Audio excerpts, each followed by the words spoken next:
Hi అండి. నమస్తే. Welcome back to my channel Akira's vlogs.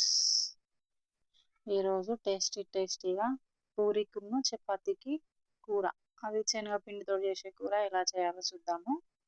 రెసిపీలోకి వెళ్దాము. ముందుగా ఒక ప్యాన్ తీసుకొని ఆయిల్ పోసుకోండి సరిపడా. ఆయిల్ హీట్ అయిన తర్వాత ఒక చిటికెడు ఆవాలు, కొంచెం జీలకర్ర, సన్నగా తరిమి పెట్టుకున్న మిర్చి ఒక 4-5,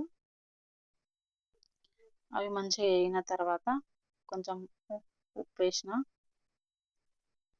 కొంచెం కళ్యామాకు, కొత్తిమీర, అవి మంచిగా వేగినాక క్యారెట్, ఆనియన్ పొడుగు కట్ చేసుకున్న, అవి మంచిగా వేగిన తర్వాత పసుపు వేసుకున్న. పసుపు మొత్తం కలిసిన తర్వాత కొంచెం అల్లము సరిపడా వేసుకొని పచ్చివాసన పోయే వరకు మంచిగా కలుపుకొని, పచ్చివాసన పోయిన తర్వాత కొన్ని వాటర్ పోసిన.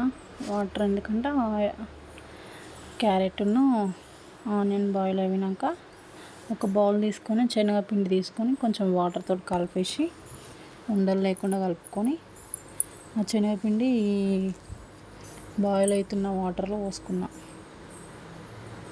పోసేసి కొంచెం కలిపి మళ్ళీ కొన్ని వాటర్ పోసుకున్నాను. ఎందుకంటే శనగపిండి పోసేటతో తొందరగా దగ్గరికి అయిపోతుంది కర్రీ. చూడండి, యమ్మీ పూరి కర్రీ సూపర్ ఉంటుంది. మీరు కూడా ట్రై చేసి నాకు కామెంట్ చేయండి.